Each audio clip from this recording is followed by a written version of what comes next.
Estudios de género, masculinidad y feminidad. La masculinidad es el conjunto de características físicas, psíquicas y morales que se le atribuyen al varón o a lo masculino en oposición a lo femenino. Existen dos tipos de masculinidades, las nuevas y la tradicional. La tradicional, en amplias capas de la sociedad, todavía se mantiene. Es una visión dogmática de cómo debe ser lo masculino. Así, se dice que el hombre debe ser fuerte, es decir, que debe soportar estoicamente los problemas que le presenta la vida. Debe reaccionar agresivamente a todo ataque, dejando claro que es una persona que no es fácil de pisotear, además de esto, que nunca se rinde. Ha sido educado en tratar a los que están por debajo de su posición en la jerarquía social con paternalismo. Muchas veces no los reconoce como iguales y siempre marcará su posición de superioridad, normalmente sin darse cuenta y habitualmente de una manera difícil de percibir. Pero la masculinidad tradicional no se reduce a unas reglas de cómo debe ser un hombre, sino que también estipula cómo no debe ser un hombre. Aquí encontramos que básicamente un hombre se define porque no es una mujer, y en gran parte su comportamiento irá encaminado a dejar claro que no hay que identificarle como tal. De esta manera, los hombres suelen evitar sentir emociones y sobre todo los gestos que las acompañan, tales como llorar, buscar ayuda o aparentar tristeza. Esto les lleva a estar malhumorados y agresivos en ocasiones más de lo recomendable, ya que este es el único recurso de afrontamiento de problemas que los hombres pueden permitirse debido a su educación. Muchas veces reaccionan gritando o enfadándose, aun cuando sea una reacción poco acorde. Casi siempre hablan de sus problemas en términos técnicos y mecánicos, enumerando las acciones que van a realizar y las esperanzas que tienen en que los problemas se arreglen, sin que sea necesario pagar el precio del malestar emocional. No profundizan su dolor, su rabia, sus miedos, su tristeza o sus inseguridades. No verbalizan ni tratan de entender estos sentimientos, sacándolos muchas veces mediante la agresividad. Ahora bien, ¿cuáles son los problemas que genera la masculinidad tradicional? Esta falta de recursos para enfrentarse a las emociones, esta continua demostración de que no son mujeres, este continuo autojuicio y la continua rigidez les lleva a desarrollar una serie de problemas. Lo que suele suceder es que hacen pagar al entorno por ellos, en lugar de trabajarlo por ellos mismos. El caso más extremo es el de violencia machista, ya que toda la frustración que van acumulando debido a que el mundo no es como ellos quieren que sea, les hace repetir conductas exaptativas y que pueden desembocar una conducta antisocial. De este modo es como surge la violencia de género, las adicciones, el alcohol, la violencia en casa o en estadios de fútbol. Aunque por supuesto estamos poniendo ejemplos muy evidentes, también pueden ser conductas más encubiertas, pero igualmente dañinas, como el maltrato psicológico, la necesidad de posesión, los celos y el autoritarismo. La masculinidad estereotipada puede estar muy asociada con problemas de ansiedad y de depresión. También suele generar problemas familiares, sexuales, de parejas o en los lugares de trabajo. Otro punto importante que debemos tratar al hablar de masculinidad tradicional son sus características, puesto que un hombre no llora o expresa emociones, es agresivo o dominante, no demuestra miedo o debilidad, es heterosexual, le gusta tener el control de todo, incluyendo el de las mujeres, es valiente, fuerte y atlético, no necesita ayuda de nadie, es exitoso y toma las decisiones, tiene que mantener a su familia. Pero, ¿qué pasa cuando no se cumplen estos roles? Cuando las personas no cumplen los roles asignados naturalmente al nacer, se les ve de manera extraña y la sociedad los llega a tratar de una forma diferente. Las nuevas masculinidades proponen cambiar y romper estereotipos, con el fin de dejar de encasillar a los hombres con actitudes negativas y de superioridad. desde llorar y mostrar su sensibilidad hasta ser partícipes activos de las tareas domésticas o simplemente usar el color que prefieran. Ese es el verdadero sentido de estos términos, del término de la nueva masculinidad.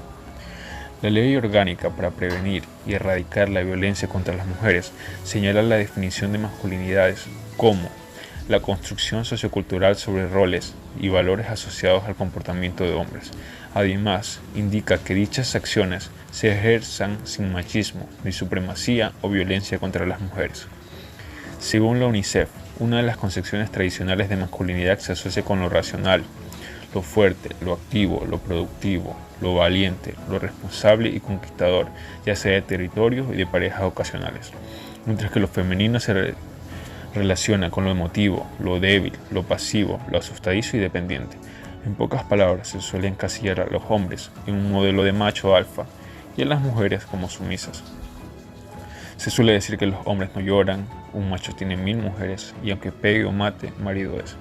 Son frases que seguro has escuchado más de una vez y reflejan que una sociedad se acostumbró a pensar de esta manera.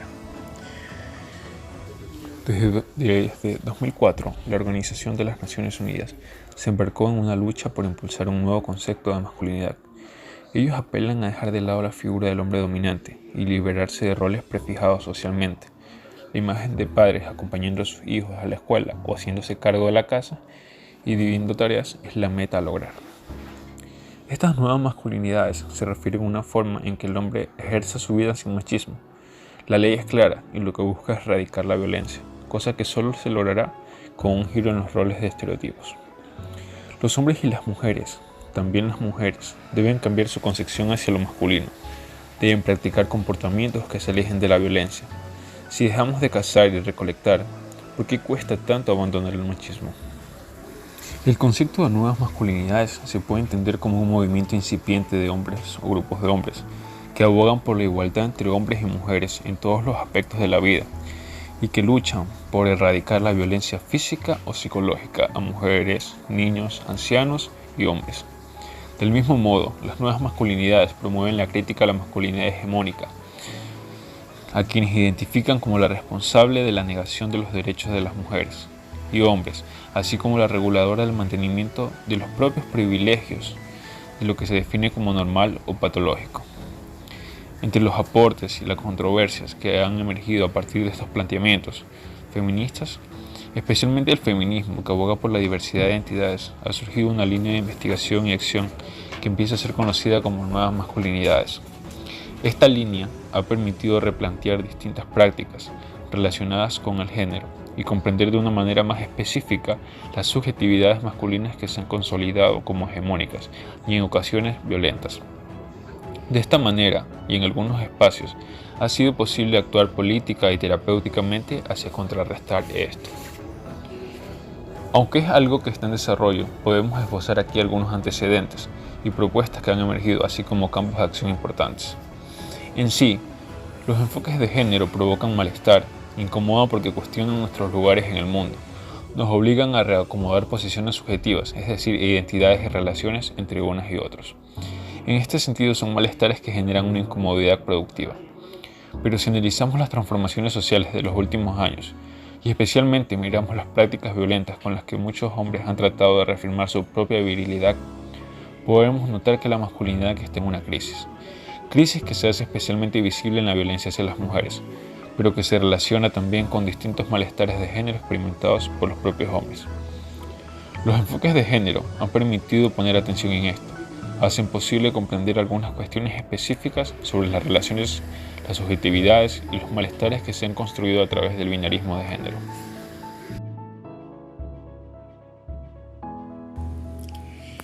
Feminidad o femineidad es el conjunto de cualidades que en una cultura particular alude a los valores, características y comportamientos, tanto aprendidos como a características específicamente biológicas de una mujer o niña. El concepto de feminidad también se ha desarrollado como ideal de feminidad, en el sentido de un patrón o modelo deseable de mujer. Se entiende por feminidad un conjunto de atributos asociados al rol tradicional de la categoría mujer. Algunos ejemplos de estos atributos son la comprensión, la delicadeza, la muestra de afecto, la educación y los cuidados de la descendencia. De manera que a lo largo de la historia de al menos los países occidentales y todavía hoy en día, las mujeres han sufrido una gran presión social para responder delante de las demás con comportamientos asociados a esos atributos.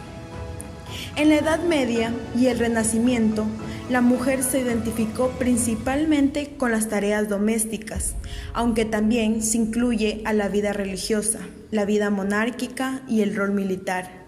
La mujer feudal fue marcada por la devoción matrimonial y obediencia masculina, normalmente dedicada a las labores domésticas como la cocina, la costura, la artesanía, el cuidado de los hijos y el servir al esposo en aspectos laborales en caso de contar con vida matrimonial. Los conventos ofrecieron una alternativa a aquellas mujeres que no deseaban una vida matrimonial y tenían la vocación religiosa. Si hablamos en un aspecto de psicología y comportamiento, ciertamente existen ciertos patrones de comportamiento estereotípicos que son asociados con la naturaleza psicológica de la mujer.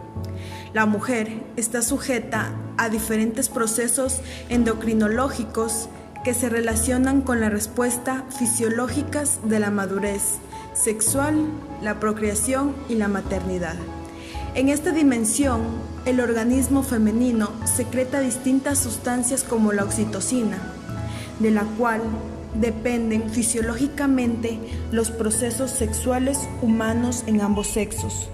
Las contracciones uterinas del parto, la lactancia y la identificación del neonato con el cuerpo materno. Esta es una creación de lazos maternos con el producto.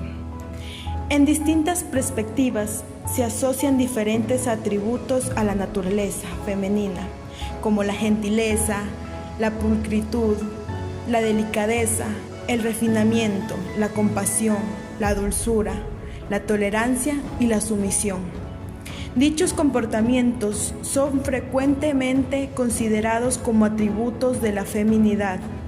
En la dimensión psicológica, que refiere a las diferencias entre la psicología masculina y la psicología femenina, se encuentran distintas diferencias psicológicas, como el comportamiento sexual, la libido, el pensamiento lógico, la respuesta emocional, la capacidad de concentración y la capacidad de respuesta ante estímulos de alerta. En el comportamiento psicológico femenino se identifican distintos comportamientos comunes, como la superioridad en la capacidad de comunicación verbal y lenguaje corporal sobre la comunicación masculina. La anteposición de lo emocional en distintos contextos sociales y la diplomacia en la resolución de conflictos, contrastada con la frecuencia respuesta agresiva masculina. La cultura de la feminidad depende completamente del contexto social, sobresaliendo el ideal de feminidad. Según la cultura de los países occidentales, que complementan dichos ideales con los cánones de la belleza humana y los designios de la moda. La feminidad, al igual que la masculinidad, son fundamentales en la construcción del concepto social de la belleza y la atracción sexual. Lo que en una sociedad y contexto histórico se considera como femenino podría no considerarse como tal en otra sociedad o contexto histórico. La cultura de la feminidad representa un ideal colectivo de los atributos de la mujer, sobresaliendo el refinamiento, el pudor y la excesiva expresión de las emociones. Dichos conceptos han generado el surgimiento de distintos estereotipos que rodean a la mujer, algunos negativos que engloban el comportamiento femenino en un solo criterio, que en caso de violarlo se harían susceptibles a la crítica social. El concepto actual de feminidad se asienta sobre unos cánones de modelo de mujer ideal basado en el punto de vista del hombre. está mal entendida la feminidad. No es más que una idea superficial que no deja aflorar la auténtica esencia de la mujer y que durante siglos la ha sumido en la opresión. La feminidad no puede medirse por la cantidad de pintura que una mujer lleva en el rostro o por el tamaño de su escote. La mujer no es un objeto que se pueda decorar. La feminidad habla de formas, de sensibilidad, de dulzura, de suavidad. Va mucho más allá de lo que marquen las modas o de la altura que puedan tener unos tacones. Para ser mujer, no hace falta demostrarlo a cada paso. Ser mujer no significa atarte a unos conceptos obsoletos de cultura, donde la esclavitud tiene su razón de ser. Un concepto que defina a la mujer como tal no debería ser incompatible con el de la inteligencia. La feminidad se lleva dentro y se respira por todos los poros de la piel. Es uno de los mayores regalos que nos ha podido dar la vida. La feminidad no debería coartar la libertad de las mujeres, nos debería hacer libres. La mujer posee valores que pueden competir el fiero ambiente laboral en un espacio de encuentro y de colaboración que puede ser uno de los mejores medios para triunfar en el trabajo. La mujer que trabaja tiene un gran reto, el encuentro con sus compañeros de trabajo en un ambiente que es muchas veces sumamente hostil. La sensibilidad femenina hace ver al mundo de una forma distinta, los valores directos que aportan las mujeres al trabajar, como el genio femenino, la maternidad, la generosidad, la fraternidad, el valor del servicio. Podríamos fácilmente culpar a la sociedad, el ritmo actual de vida o inclusive al feminismo. Pero la verdad es que la crisis existencial relativa a la no identificación con el propio género es una situación que ha existido desde que hay registro. Si bien la cultura y época tienen su rol en la manera en que dichas crisis se manifiestan, es simplemente natural que haya mujeres que no logren sentirse plenamente adaptadas a lo que sienten que debería ser su rol. Por supuesto, como algunas más que otras. Es importante mencionar que la intensidad del conflicto que esto le causa en su vivir cotidiano lo que define si se convierte en un problema o no de personalidad. Puede existir mujeres con rasgos físicos, de rol o de personalidad, sumamente masculinos o incluso antifemeninos, que no experimenten en toda su vida ningún conflicto por estas circunstancias, ya sea en el ámbito afectivo, familiar, romántico, laboral. Mientras ellas se sientan que su falta de feminidad no funge como obstáculo en sus vidas, esto no se convertirá en un problema. Por otro lado, pueden haber mujeres con características mucho más delicadas, que detecten un tipo de desfase entre ellas y lo que asumen como femenino, lo que puede hacerlas sentir incómodas consigo mismas, inseguras o con algún tipo de falta de carencia. El sentimiento de necesidad de desarrollo en algún aspecto de la feminidad no está necesariamente relacionado con estereotipos culturales o cuestiones físicas o anatómicas, sino en el desenvolvimiento de cada quien de acuerdo a sus necesidades y aprendizajes. Una mujer femenina social es aquella que sale de su casa perfumada en exceso, con un peinado de salón, con los tacones perfectos, la ropa sin una sola mota, que tiene el trabajo ideal, el bolso de moda, que sigue todos los estilismos de la temporada, que come ensaladas y se reúne con sus amigas. Esa mujer femenina que se roba miradas en todos lados, activas en medios sociales, compitiendo con su mejor amiga por un número de seguidores, con una vida exitosa, autónoma y obviamente aplica el lema de hoy: yo no necesito de nadie, yo puedo sola. Ser femenina no se trata de ser frágil, dócil, sumisa o siquiera hermosa. Se trata de ser misma en todos los sentidos, de aceptar y apoderarnos de esa parte tan única de nuestro género